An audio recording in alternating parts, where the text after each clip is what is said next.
Hello बच्चों।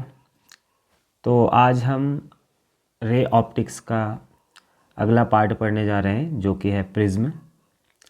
और इससे पहले हम लेंस पढ़ चुके हैं और हम आगे बढ़ रहे हैं लगातार। और अब हम देखेंगे कि प्रिज्म क्या होता है।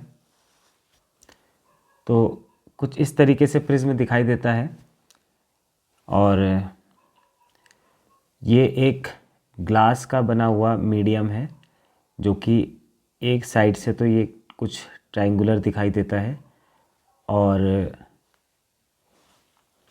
3D स्ट्रक्चर ये होता है। तो प्रिज्म एक पारदर्शी प्रकाशीय पिंड होता है जिसकी दो सतहें समतल तथा और एक दूसरे से एक कोण पर झुकी होती हैं। आमतौर पर इसका आकार त्रिभुजाकार होता है और यह प्रकाश को अपवर्तित करके उसे विचलित कर देता है या डेविएट कर देता है। तो हम देख सकते हैं कि एक सतह इसकी ये है और एक सतह इसकी ये है, दो सतह हैं और ये एक कोण पर झुकी हुई है। तो इस साइड से तो हमको ये ट्रायंगल दिख रहा है और ये दो सतहें इसकी एक विशेष कोण पर झुकी हुई है। तो इसका हम छोटी क्लासेस में पढ़ते हैं कि अगर वाइट लाइट इससे गुजरती है तो प्रिज्म से ये 7 रंगों में डिवाइड हो जाती है, जिसे हम वर्ण विक्षेपण भी कहते हैं, डिस्पर्सन ऑफ लाइट। तो ये हमने पढ़ा था। अभी हमारा टॉपिक थोड़ा सा चेंज हो जाएगा, अब इसमें मैथमेटिकल चीज़ें देखेंगे। तो हमारे पास एनसीईआरटी में कुछ इस तरीके से फिगर दे रखा है हमको, ये है। तो ये ए बी और सी, यहाँ पे ए बी सी प्रिज्म दे रखा है और इसमें एक लाइट रे जा रही है, ये पी पॉइंट से जा रही है लाइट और क्यू पर ये आपतित होती है। उसके बाद में पहले पृष्ठ ए बी से ये अपवर्तित होकर चली जाती है दूसरे पृष्ठ की ओर आर पॉइंट पर और इसमें ए सी पृष्ठ से अपवर्तित होकर एस की ओर चली जाती है। तो इस तरीके से इसमें कुछ अपवर्तन हो रहा है और स्टार्टिंग में ये लाइट जा रही थी, लाइट रे इस डायरेक्शन में, ठीक है, और अंत में निकली इस डायरेक्शन में। तो टोटल इतना क्या हो चुका है, डेविएशन हो चुका है, ठीक है। जाना चाहिए था इसको इधर और निकली किधर को, इधर को। तो ये जो टोटल अंतर आया यही इसका विचलन हो गया, मतलब इस वाली किरण से विचलन कितना हुआ है, इतना। अपनी जगह से हट जाना ही क्या है, विचलन, ठीक है, डेविएशन इंग्लिश में बोलते हैं। तो ये है। अब हम इसमें कुछ मैथमेटिकल रिलेशंस देखेंगे। मेन तो यही है, एंगल ऑफ डेविएशन। तो स्टार्ट करते हैं। तो त्रिभुजाकार प्रिज्म है। त्रिभुजाकार प्रिज्म में ABC से प्रकाश किरण PQRS का पथ दिखाया गया है। तो ये PQRS इधर होते हुए जा रही है, ठीक है। इसके बाद पहले फलक यानी पहले AB फेस पर की हम बात करें, ठीक है, AB फेस की हम बात करें तो इसमें आपतन कोण आता है I, ये बना हुआ है, और अपवर्तन कोण आ रहा है R1, ठीक है, ये बना हुआ है यहाँ पे। और अगर हम दूसरे फेस की बात करें AC की तो यहाँ पे आपतन कोण क्या है, R2, और निर्गत कोण यानी अपवर्तन कोण है E, इसको हमने निर्गत कोण बोला हुआ है, ठीक है। तो ये पहला अगर क्या है, अगर ये पहला माध्यम है तो ये दूसरा माध्यम है और फिर ये पहला माध्यम है, ठीक है। तो जहाँ से जा रही है तो यहाँ पे आपतन कोण बनेगा, यहाँ अपवर्तन कोण, फिर यहाँ पे आपतन कोण और यहाँ पे अपवर्तन कोण। तो ये चीज़ें बन रही हैं। आपतित किरण PQ और निर्गत किरण RS के बीच के कोण को विचलन कोण कहा जाता है। तो यानी आपतित किरण ये है PQ और निर्गत कोण किरण ये है RS, इसके बीच के कोण को हम क्या बोलेंगे, विचलन कोण बोलेंगे। तो अब हम सीधा आगे बढ़ते हैं। तो हमारे पास क्या है, एक चतुर्भुज दे रखा है यहाँ पे चतुर्भुज बन रहा है AQNR, AQNR, ये चतुर्भुज बन रहा है। तो इसमें हम देखते हैं कि ये जो Q वाला है ये 90 डिग्री है, ये वाला, और इसी तरीके से ये R वाला भी 90 डिग्री है। क्यों है? क्योंकि इस फेस पर ये अभिलंब खींचा गया है और इस फेस पर ये वाला अभिलंब खींचा गया है। अभिलंब हमेशा 90 डिग्री पे होते हैं। तो दो कोण 90 डिग्री पे हो गए, तो बचा ये वाला, ठीक है, A और N, जिसको हम लिख सकते हैं QNR, A और N बचा। तो टोटल 4 कोणों का योग 360 होता है, जिनमें से 2 90 और 90 अलग हो गए, यानी 180 तो अलग हो गए। तो बचे हुए 2 कोणों का योग 180 डिग्री होगा। तो हम लिख सकते हैं angle A plus angle QNR equals to 180 degree. इसके बाद हम देखते हैं त्रिभुज QNR में, इस वाले में देखते हैं। तो तीनों कोणों का जोड़ क्या होगा? 180 डिग्री। तो ये हो जाएगा R1 plus R2 plus QNR equals to 180 degree. R1 plus R2 plus N equals to 180 degree. अब अगर हम दोनों समीकरणों को कंपेयर करते हैं, इन दोनों को, एक इसको और एक इसको कंपेयर करेंगे, तो हम ये देखते हैं कि QNR दोनों में सेम है, 180 डिग्री दोनों में सेम है। तो A किसके बराबर होगा? R1 प्लस R2 के, ठीक है। तो जब हम इसको कंपेयर करते हैं तो हमारे पास इक्वेशन आती है R1 plus R2 equals to A, और इसको हम नाम देते हैं 9.34 इक्वेशन। इसके बाद हम टोटल विचलन निकालना चाह रहे हैं, ये डेल्टा निकालना चाह रहे हैं हम, डेल। और तो कुल विचलन कितना होगा? पहले फलक पर जो हम विचलन देखते हैं तो ये आता है I माइनस R1। तो इस वाले में कितना आ रहा है? I माइनस R1, क्योंकि ये वाला हमको देखना है ना, ठीक है। इधर से ही जा रहा है और इधर चली गई, ये वाला हो गया। तो हो क्या रहा है? ये टोटल कोण ये वाला I है, ठीक है। ये वाला और ये वाला बराबर होता है ना, वर्टिकली अपोजिट एंगल। तो सिर्फ ये वाला कितना हो जाएगा? I माइनस R1, ये इतना हो जाएगा। तो फर्स्ट केस में I माइनस R1 हो जाएगा। दूसरे फलक पे सिमिलर करना है, ये हमारे पास वर्टिकली अपोजिट एंगल है, ये वाला कंप्लीट। तो सिर्फ ये वाला चाहिए होगा, तो हमको ये इससे E माइनस R2 करना पड़ेगा, तब ये निकलेगा। तो टोटल विचलन कितना आएगा? हम जब इन दोनों को जोड़ेंगे तो हमको कुल विचलन मिल जाएगा, ठीक है। तो कुल विचलन कितना आ जाएगा? Del equals to I minus R1 plus E minus R2, ये टोटल विचलन हमको मिल जाएगा। अब हम इसको सॉल्व करते हैं। तो I minus R1 plus E minus R2, तो हम इसको कुछ इस तरीके से लिख देते हैं, I plus E minus R1 plus R2, इस तरीके से लिख सकते हैं। और इसमें R1 प्लस R2 बराबर हमने अभी ऊपर बताया था कि A होता है, तो हम यहाँ पे A लिख देंगे उसकी जगह, R1 प्लस R2 की जगह, ठीक है। R1 प्लस R2 की जगह A आ जाएगा। तो हमारे पास डेल की का जो टोटल फार्मूला हमारे पास बना वो बन गया del equals to I plus E minus A। Del हमारे पास विचलन कोण है, I आपतन कोण है, E निर्गत कोण, और A ये प्रिज्म एंगल ऊपर वाला ये है। इसके बाद हम देखते हैं विचलन कोण और आपतन कोण में संबंध। तो विचलन कोण क्या होता है? विचलन कोण हमने अभी बात करी, आपतन कोण हमने अभी बात करी। ये दोनों एक दूसरे पे निर्भर करते हैं। मतलब जो विचलन कोण है डेल्टा, ये निर्भर करेगा I पे। I चेंज करोगे आप, I में वेरिएशन आएगा तो डेल्टा भी चेंज हो जाएगा, ठीक है। दोनों एक दूसरे, ये डेल्टा I के साथ चेंज होता है।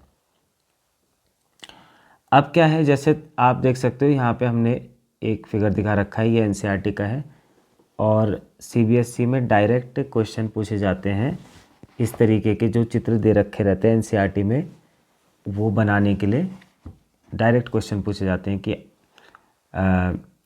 ये बनाइए कि जैसे विचलन कोण और आपतन कोण के मध्य संबंध दिखाता हुआ, वेरिएशन दिखाता हुआ एक ग्राफ खींचिए, तो ये सीधा आ सकता है। तो इसमें क्या है कि एक तरफ आपतन कोण दे रखा है और दूसरी तरफ विचलन कोण दे रखा है, ठीक है। तो जैसे जैसे आपतन कोण बदल रहा है वैसे वैसे विचलन कोण भी बदल रहा है। जैसे यहाँ पे एक आई के लिए हमने देख लिया कि 50 डिग्री विचलन कोण है, तो दूसरे एक और आपतन कोण के लिए विचलन कोण फिर से 50 है। तो दो कोणों के लिए, दो आपतन कोणों के लिए सेम विचलन कोण है, ठीक है। तो क्या बोल रहा है कि सामान्यतः क्या है, केवल एक स्थिति को छोड़ के अन्य स्थिति में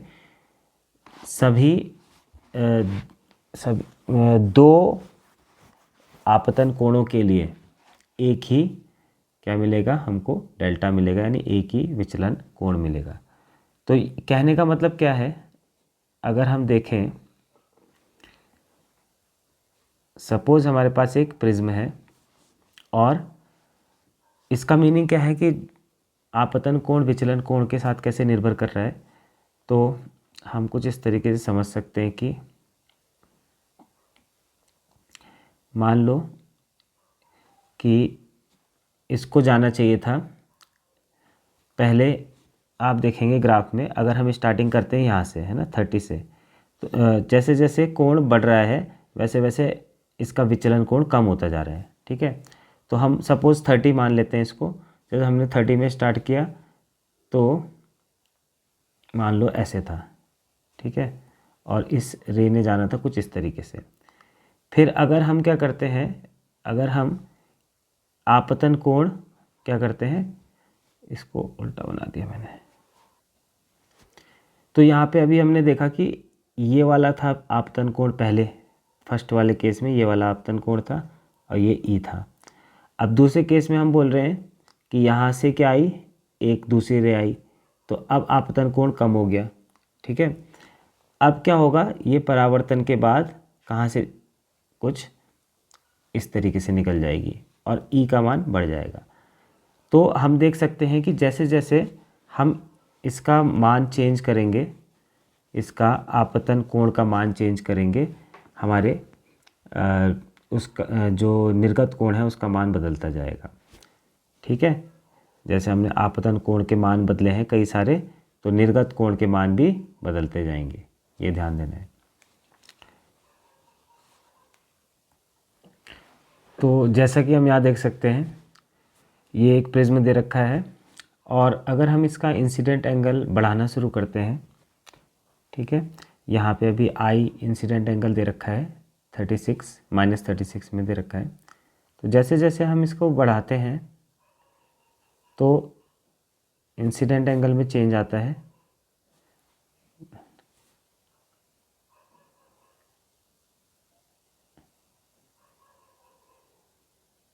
ठीक है, इस तरीके से चेंज आ रहा है।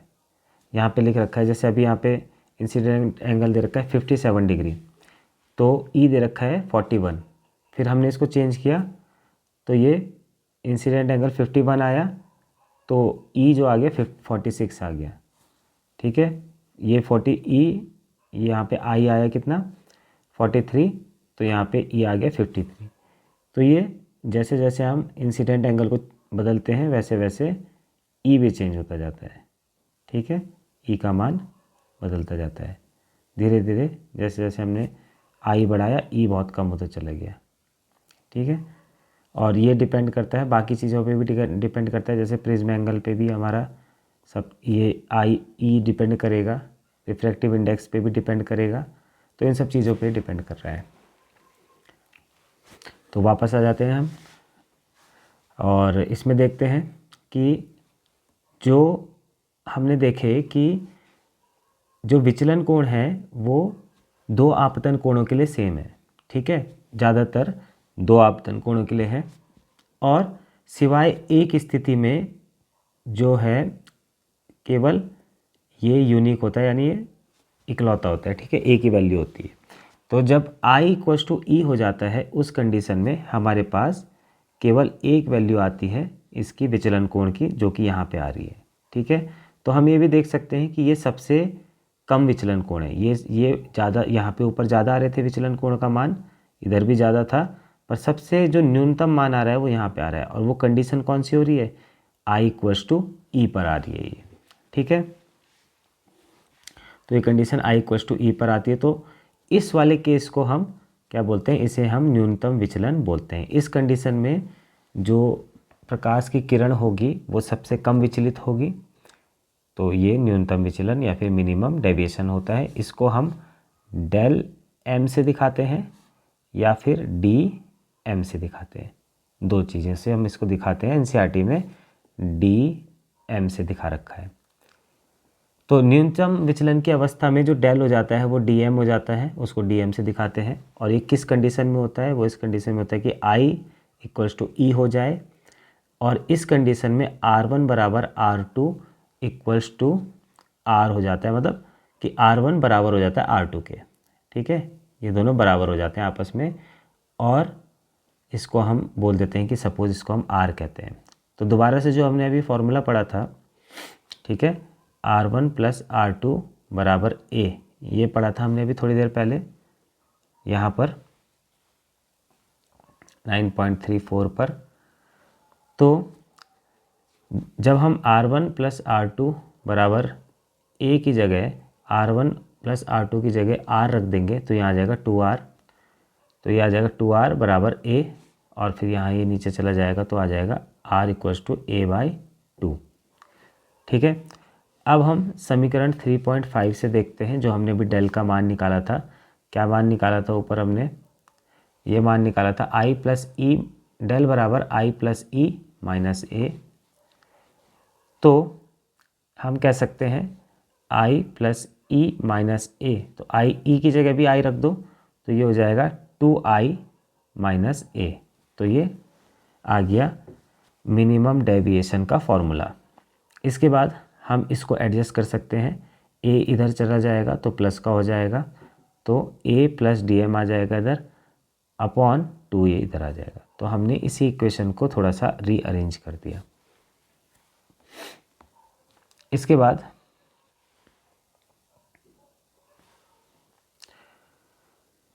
बाद हम देखते हैं कि प्रिज्म का अपवर्तनांक कैसे निकाला जाएगा।